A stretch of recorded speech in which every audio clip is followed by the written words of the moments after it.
হরে কৃষ্ণ দর্শক বন্ধুরা, আশা করছি আপনারা সকলেই রাধা মাধবের কৃপায় ভালো আছেন। আজ আমরা শ্রীমদ্ ভগবত গীতার অষ্টম অধ্যায় অক্ষর ব্রহ্মযোগের 6, 7 এবং 8 নম্বর শ্লোকটি পাঠ করব। এর সাথে সাথে অনুবাদ এবং তাৎপর্য বিশ্লেষণ করব। আসুন তবে শুরু করা যাক। ইয়ম ইয়ম বাপি স্বরম ভাবম त्यজতন্তে কলেবরম তম তমেবৈত কৌন্তেয় সদা তদ্ভাব ভাবিতঃ। অনুবাদ: হে কৌন্তেয়, অন্তিমকালে যিনি যে ভাব স্মরণ করে দেহত্যাগ করেন, তিনি অবশ্যই সেইভাবেই ভাবিত তত্ত্বকেই লাভ করেন। তাৎপর্য: মৃত্যুর সংকটময় মুহূর্তে কিভাবে জীবের প্রকৃতির পরিবর্তন হয় সেই কথা এখানে ব্যক্ত করা হয়েছে। যে মানুষ দেহত্যাগ করবার সময় কৃষ্ণ চিন্তা করে, সে পরমেশ্বর ভগবানের পরা প্রকৃতির প্রাপ্ত হয়। কিন্তু এই কথা ঠিক নয় যে শ্রীকৃষ্ণ ব্যতীত অন্য কিছু চিন্তা করলেও সে একই পরা প্রকৃতি প্রাপ্ত হওয়া যায়। এই বিষয়টি আমাদের অত্যন্ত সতর্কতার সঙ্গে অনুধাবন করতে হবে। কিভাবে উপযুক্ত মানসিক স্তরে স্থিত হয়ে দেহত্যাগ করা যায়? এক মহান ব্যক্তি হয়েও মৃত্যুর সময় মহারাজ ভরত হরিণের কথা চিন্তা করেছিলেন, তাই তার পরবর্তী জীবনে তিনি হরিণ দেহেই দেহান্তরিত হন। হরিণ রূপে জন্মগ্রহণ করা সত্ত্বেও মহারাজ ভরত তার পূর্বজন্মের কথা স্মরণ করতে পেরেছিলেন, কিন্তু তাকে পশুর দেহ গ্রহণ করতে হয়েছিল।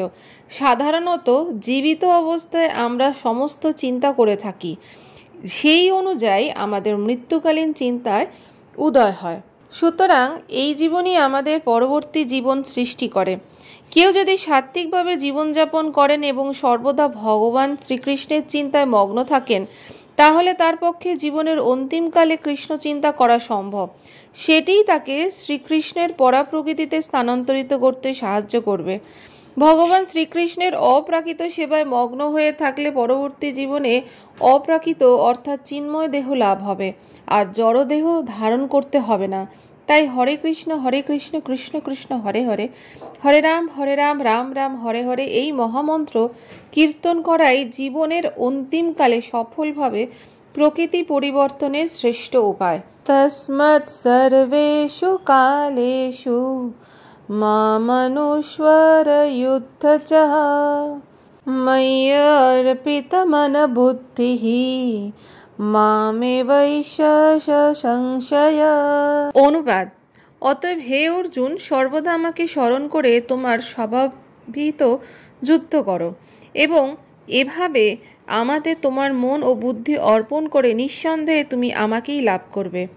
তাৎপর্য: অর্জুনকে প্রদত্ত এই উপদেশ জড়জাগতিক কার্যকলাপে নিয়োজিত প্রতিটি মানুষের পক্ষে অত্যন্ত গুরুত্বপূর্ণ। ভগবান বলছেন না যে মানুষকে তার কর্তব্য কর্ম পরিত্যাগ করতে হবে। মানুষ তার নিজের কর্তব্য কর্ম করে যেতে পারে এবং সেই সঙ্গে হরে কৃষ্ণ মহামন্ত্র কীর্তন করার মাধ্যমে ভগবান শ্রীকৃষ্ণকে স্মরণ করতে পারে। তার ফলে সে জড়জাগতিক কলুষতা থেকে মুক্ত হয়ে ভগবান শ্রীকৃষ্ণের পাদপদ্মে তার মন ও বুদ্ধিকে নিয়োজিত করতে পারে। ভগবান শ্রীকৃষ্ণের নাম কীর্তন করার ফলে সে নিঃসন্দেহে পরম ধাম শ্রীকৃষ্ণ লোকে উত্তীর্ণ হবে। অভ্যাসযোগযুক্তেন চেতসা নন্যগামিনা পরমং পুরুষং দিব্যং ইয়াতি পার্থানুচিন্তয়ন। অনুবাদ: হে পার্থ, অভ্যাসযোগে যুক্ত হয়ে একাগ্রচিত্তে যিনি অনুক্ষণ পরম পুরুষের চিন্তা করেন, তিনি অবশ্যই তাকে প্রাপ্ত হবেন। তাৎপর্য: এই শ্লোকে তাকে স্মরণ করার জন্য ভগবান শ্রীকৃষ্ণ গুরুত্ব আরোপ করেছেন। হরে কৃষ্ণ মহামন্ত্র কীর্তন করার মাধ্যমে শ্রীকৃষ্ণের স্মৃতি পুনর্জাগরিত হয় এবং পরমেশ্বর ভগবানের নাম সমন্বিত এই দিব্য শব্দ তরঙ্গের শ্রবণ ও কীর্তন অনুশীলন করার মাধ্যমে কর্ণ, জিহ্বা ও মন ভগবানের সেবায় নিয়োজিত হয়। ধ্যানের এই পন্থা অনুশীলন করা অত্যন্ত সহজ এবং তা পরমেশ্বর ভগবানকে লাভ করতে সাহায্য করে। পুরুষম শব্দটির অর্থ ভোক্তা। সমস্ত জীবেরা যদিও ভগবানের তথস্থা শক্তির অন্তর্গত, কিন্তু তারা জড়কুলেশের দ্বারা আচ্ছন্ন। তারা নিজেদের ভোক্তা বলে মনে করে। কিন্তু তারা কখনোই পরম ভোক্তা নয়। এখানে স্পষ্টভাবে বলা হচ্ছে যে নারায়ণ, বাসুদেব আদি বিভিন্ন সাংস প্রকাশরূপে পরমেশ্বর ভগবানই পরম ভোক্তা। হরে কৃষ্ণ মহামন্ত্র জপ করে ভগবত ভক্ত তার আরাধ্য ভগবানের শ্রী নারায়ণ, শ্রীকৃষ্ণ, শ্রীরাম আদি যে কোনো একটি রূপকে নিরন্তর স্মরণ করতে পারেন। এই অনুশীলনের ফলে তার অন্তর কুলুষমুক্ত হয়ে পবিত্র হয় এবং জীবনের অন্তিমকালে সতত কীর্তন করার প্রভাবে তিনি ভগবত ধামে স্থানান্তরিত হন। যোগ অনুশীলন করার উদ্দেশ্য আমাদের অন্তঃস্থিত পরমাত্মার ধ্যান। তেমনি হরে কৃষ্ণ মহামন্ত্র কীর্তন করার ফলে মন সর্বদা পরমেশ্বর ভগবানের শ্রীচরণ কমলে আবিষ্ট হয়। মন চঞ্চল, তাই তাকে জোর করে শ্রীকৃষ্ণের চিন্তায় নিয়োজিত করতে হয়। এই সম্বন্ধে সুপ্রকার উদাহরণ অবতারণা করা হয় যে সর্বক্ষণ প্রজাপতির চিন্তায় মগ্ন থাকার ফলে সেই জীবনেই প্রজাপতিতে রূপান্তরিত হয়।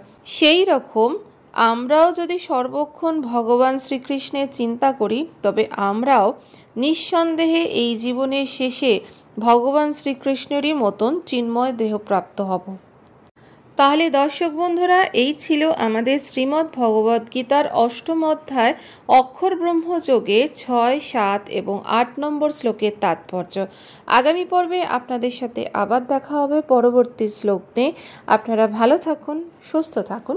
রাধে রাধে।